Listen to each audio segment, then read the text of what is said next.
Good day and welcome to the Parent Portal podcast. This podcast is presented by the Student Remediation Center as a platform to provide parents with tips and recommendations for navigating through their child's life experiences. I am Mrs. Lewis, Principal at SRC Private Primary, and today I am joined by Alicia Halls of ALEMACSS Associates as well as a guest parent. Today's discussion is centered around discussing effective study skills. Now, of course, whether we're looking at a child in infant or you're looking at a secondary learner, a tertiary learner, it doesn't matter what level the child is at. I believe we all can agree that some level of revision and studying is needed. Simply put, we need to be able to remember what is being done, whether it's in the classroom or otherwise. The only difference though is that as opposed to life in general, for the things that we learn in school, we're going to be tested. And we need to reproduce on that paper, especially within our local Caribbean context. Most of our exams are read and write exams. So we need to be able to recall within a particular timeline and be able to use the information. And so for that reason, rather than doing what we typically call cramming, most parents, if not all, are looking for ways to figure out how do I get my child not just to study, but to study effectively so that it is possible for them to reproduce in a good way to the extent that they can get the grades that they want, to be able to reproduce based on what we have learned and apply. Now, when we talk about effective study skills, one of the first points we could really take a focus on is routines and schedules. Now, parents, for those of you who are listening, take a moment, even as we chat, and I want you to think to yourself, what routines do I have at home that supports learning and study? Whether it's an infant, whether it's an upper primary learner, secondary learner, it does not matter. Do you have routines that support revision and study? If your answer is yes, the second thing I want you to consider as we go along, to what extent is it effective? Do I have any way of being able to determine whether or not it is effective? And how do I create a family atmosphere that is able to support this? So of course, these are some of the prompt questions we do want you to keep in mind as we go through this discussion. But handing over now, of course, we're going to be hearing from Ms. Halls of ALEMACSS Associates as she shares some key points relative to establishing routines and schedules that support effective study skill development within the home. Thank you, Ms. Lewis. One of the first things I would like to touch on as a coach to parents with regards to effective study skill is that you need to make this action of studying a non-negotiable action.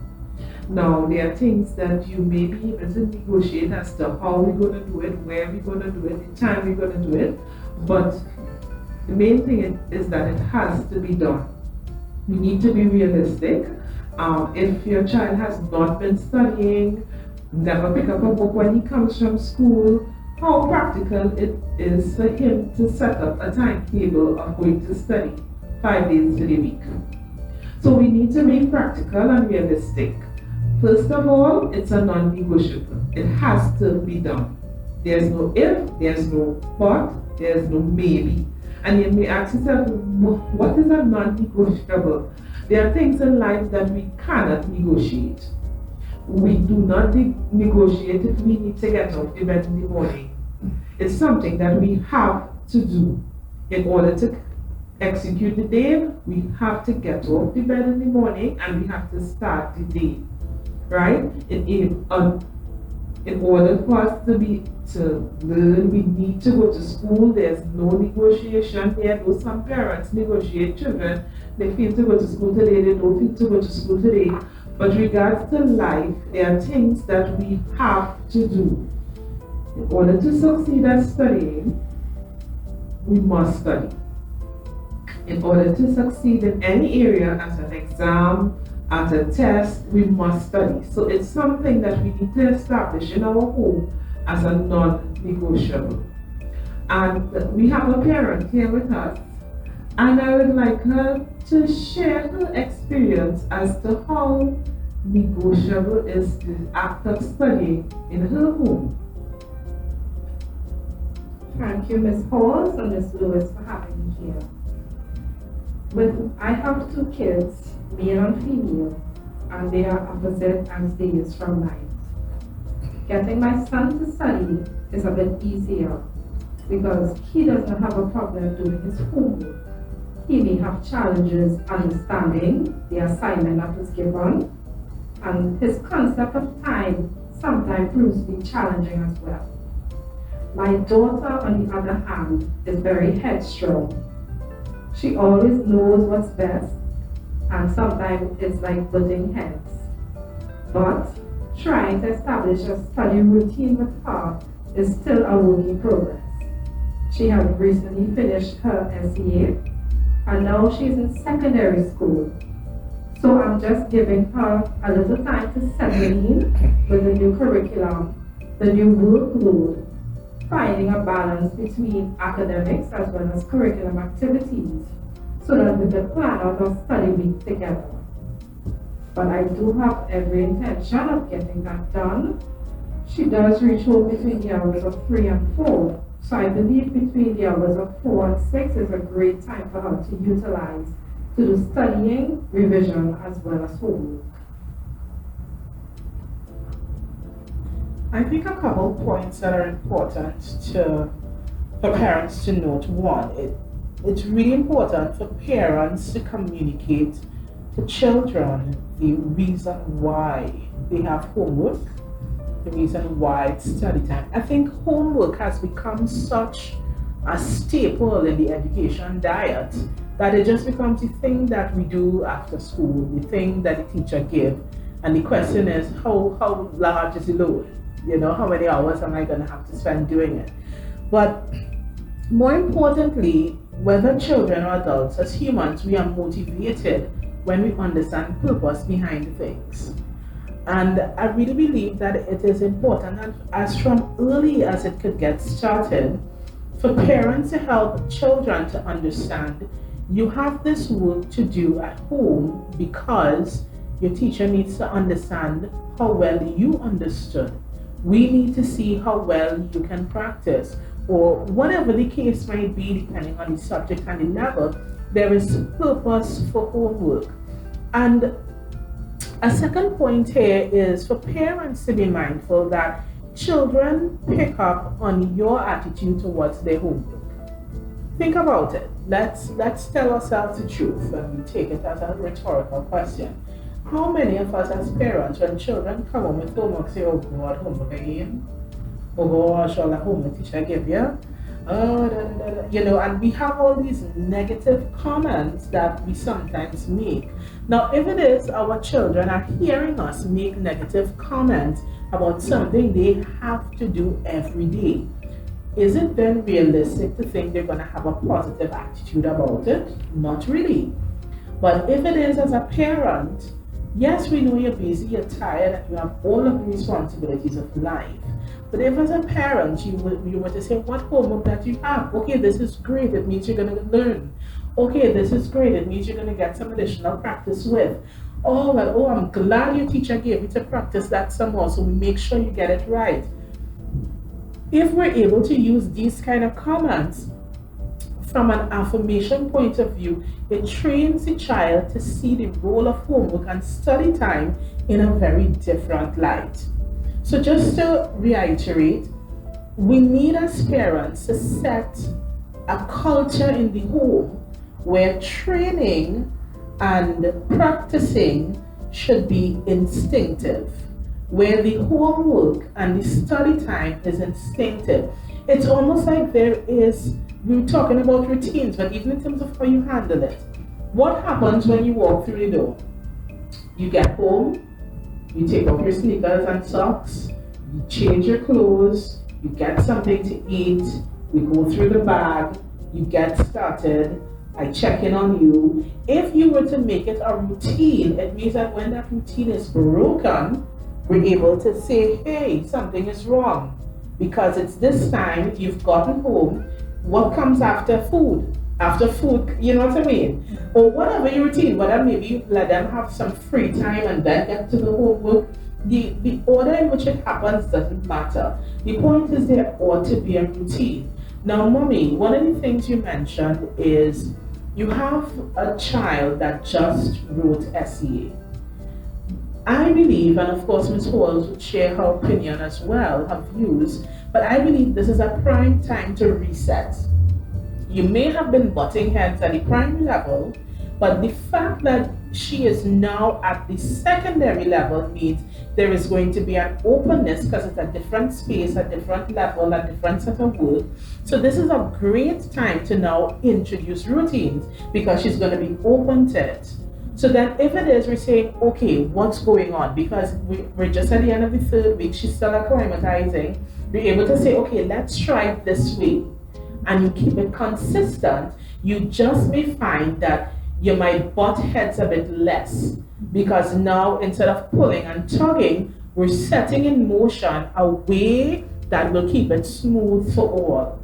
And when we complement it with purpose, we get to reset the thinking so that we can keep things consistent and get some results. Miss, any thoughts to share on this aspect?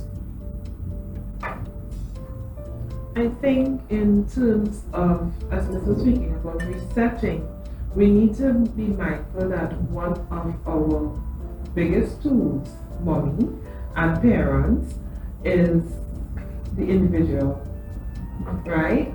So, you know, you spoke about the differences between your two children, and it's a good thing that you understand those differences, because a lot of time, parents, what they do, they would say, okay, you need to do this like your brother, you need to study like your brother, look at how your brother doing it.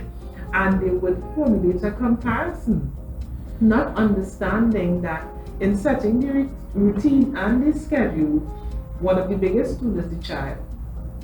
The child needs to have that understanding, as Ms. Lewis would have spoken about, as to why am I doing this again? What is the objective? Where this is coming in my schoolwork? How is this going to help me? Putting things in perspective. Putting things in perspective, this is important to me as an individual, and it's going to take me from one point to the next. And I think once that has been established as to I am a tool in this whole study program, and I am the most important tool. And as a parent, when we understand that and we allow our children to understand that we can help them move on to that next level and appreciate the experience and understand why they are doing it. I don't know if that would bring any clarity or understanding. Yes, it does bring some understanding to me, because even the past 2 weeks, what I've done is, because my work schedule has shifted a bit and I'm able to arrive home earlier, I come in, I relax, maybe I take a 10 minutes to myself just to unwind from the team. And then I'm like, okay kids, let me see your book. And I will go through each one, I will ask questions. If I've noticed that maybe a few days have passed, just from my understanding, I guess they should have gotten some more work and asked, okay, did so this come out? And so now because I've set that routine, as Ms. Lewis pointed out, they come home and they're like, Mommy, are you ready to see my books? And I'm like, okay, just give me 5 minutes. Let me take off my shoes. Sometimes I don't even get to get in the house because maybe they did something that they are really proud of. Maybe they understood something. So they just want to share with me their corrections. They want to share with me their progress. And so now I'm seeing we're really setting that routine. So now I know it also encourages them that, listen, I really need to get my notes, because whenever something is incomplete, I'm like, what's going on here? When you go to school, you need to get the notes from your friends, or maybe you need to talk to Miss or Sir, because when it comes time for exams, this piece of information is what's going to be the key between passing or failing. And so now, because I'm really able to check up on them, and they're seeing that interest, and they're really starting to pull themselves together, especially for this new academic period. Awesome. Awesome. This is awesome news. But one thing, I really want to encourage parents as well to be mindful of are moments when fear comes in. And fear could come in for a lot of different reasons. For some parents, fear comes in because of their own failure. Like if, for example, when the parent was their child's age and they were struggling, they freeze up and they're like, I can't do this, I don't know anything about this. And the fear that that person felt when they were in school is as though it all comes back. And then we withdraw from supporting. Or, for instance, some parents may not have gone through higher levels of study and so on. So when the secondary school child comes now with the biology or the physics or the accounts, and you're like, I never studied this, I don't know anything about this, and they shy away and they say, I can't help. But I want to encourage parents to know you can help. You don't have to have studied the subject to be able to help. And as parents, I believe it's important to remember that even though when you were 15 or 14 or 12, you struggled in a particular area, you are not that child anymore. It's an important thing for parents to remember. You have grown up, you have gained so much skills, so much understanding, so many new things have happened in your life. It's 15, 20, 25, 30, how much years later, you are no longer that scared, frustrated student that you used to be, if that is your story. So don't let that past experience then be a deterrent. Don't let the fact that maybe, let's say a parent is listening and they're thinking, I didn't have a high level of education. Sometimes their parents, maybe the furthest they went was primary school, and because of life's circumstances, they didn't make it past a primary level education. But know that you are valuable. You, the parent, are valuable. You have a wealth of life knowledge. You have a wealth of practical understanding that even though you mightn't know the accounting formula, the fact that the child coming to try to explain the concept to you, you could figure out, something not sounding all the way right. I don't understand. So go and come again. And so even though you don't know anything about that subject, the fact that you are grown in your understanding and your reasoning, you would at least, at a minimum, be able to determine, is that a good explanation? Does it sound complete? And then pick up the textbook, pick up the notebook. Is what the child telling you what is written? So even though you don't personally know the answers or the topic, the subject or the content, hey, take the child's book, look for the definition. Is the child repeating to you the definition in the book? So even though you don't know about it, you could still say, no, that's wrong, go learn again. There is still great value, parents. Please remember that. I can't say it enough. There's such great value inside of each and every one of you that you can contribute in terms of supporting your children, helping establish routines, looking at how your day goes. Know that if you're super busy, you're probably working a long distance, and you get home, you have to cook, you have to wash, you have to do the yard. Find ways to incorporate. Your life does not have to shut down just because you need to pick up your child in the spelling. Listen, if it means while you turn in the pot, you say spell alphabet for me, make it work. Because for how long will we make excuses as to why we cannot support our children? It mightn't be the perfect situation, but we are encouraging you, start somewhere. And guess what? When your child sees that effort that you put in out, to know that while mommy needing flour for dinner tonight, she also listening to him spell, or she listening to her practice the reading assignment from school, you give the child the impression, wow, this must be important. Because as tired as mommy is, or as tired as daddy is, as many things I hear them say they need to do, They're making sure they listen to my reading, or they let me explain how I got my answer with the math. So parents, know that you are valuable. As Ms. Halls said, you are a great tool in the process as well, so that even as you continue on, you're able to support your children on a daily basis. Now, of course, we want to encourage you to remember resources too are important, parents. Textbooks, having access to ministry curriculum. If you go to Ministry of Education's website, parents, know that you could download the curriculum. There are books, there are resources out there that are both free and paid. If it is we have a budgetary constraint, hey, visit the library. It's free. Train your child, join ALEMACSS. Use the resources around you so you don't have to feel stuck. Ms. Halls, when it comes to resources, what viewpoints are there that you can share with the parents to encourage them in this understanding? Before I go into resources, I would like to, I heard Ms. Lewis and the parents share on their experiences. I remember a colleague of mine sharing his experience with his parents. He grew up with his grandmother, and every afternoon that routine of checking his book became such a norm. And he remembered seeing his grandmother's eyes light up when there was a tick, and when he got the X, she would quarrel, and sometimes he would get a few slaps, and he would try his best to ensure that he get the ticks. So she would go through the book and she would sit with him, and he would have to explain how did he get the X's, and he would have to do the homework, and he would stay, she would have him at her feet until he able to explain every subject that he did for the day. And it was not until he became an adult that he realized that his grandmother could not read. All she would have understood was the ticks and the X's.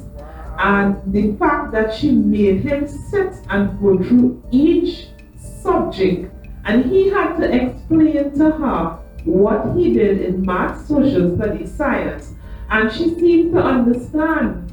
But it wasn't until he had the experience of taking her to a government office that he realized that she had to put her thumbprint, and she could not even read or write her own name.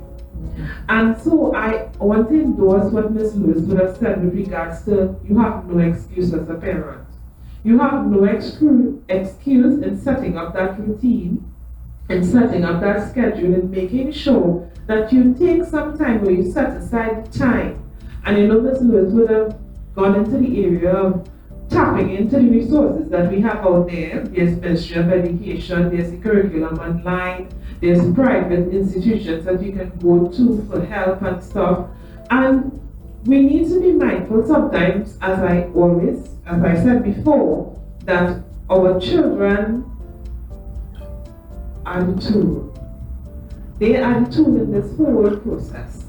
We need to ensure that they have a proper meal, that the stomach is full, that the mood is set for study, that the atmosphere. I encourage parents to understand the children who they are dealing with. We have children who are able to study with music in the background. There are children that require complete silence, no distraction. And as parents, sometimes there are a lot of things to do. So we may see them sit down with the book, and we may call them and ask them, they need to go and do this, or they need to go and do that. Did you do this while they are studying? We need to be mindful. Then here what? We get the curriculum, we set the table, we set the schedule, we put them there, but yet still we are the ones hindering them. We will take that time of the day to have a family quarrel, or to raise the TV the loudest to listen to our favorite program. We need to be mindful once we are sharing a space, once we are sharing time, that this is their time. And I want to encourage parents, there are some parents who are studying.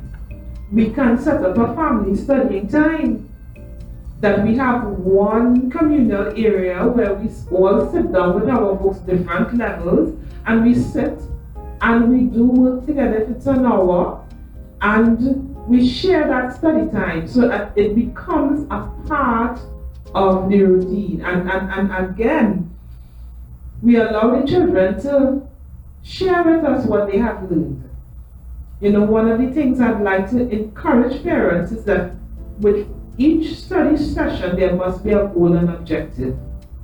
What we are going to accomplish at the end of this session, when it is all over, would be able to explain this problem, would be able to write a paragraph on it, would be able to share.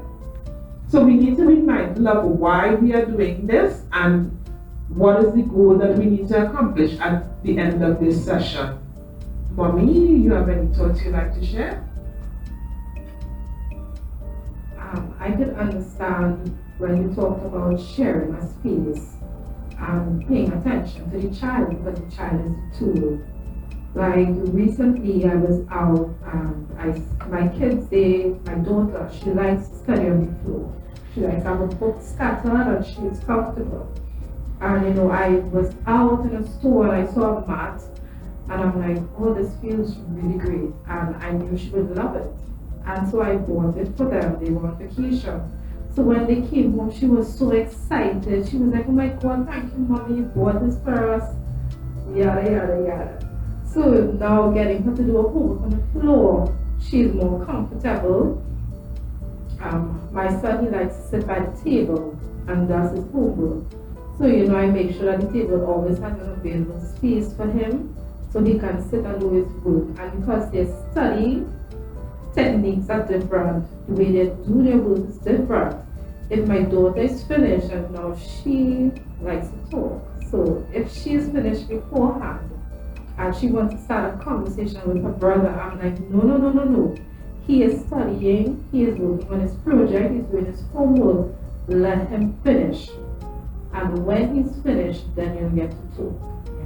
I know Ms. Halls touched on making sure that they have a proper meal, and that is definitely important, as well as making sure that they get enough sleep. Because my son, he needs an earlier bedtime than my daughter. So even when it comes time to balancing study time, homework, and even his daily chores, there are sometimes I have to let the chores go until tomorrow. I may have to do it because I don't want to affect his sleep schedule.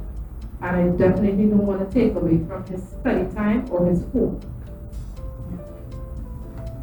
That's awesome. Just a quick recommendation for you, Mommy.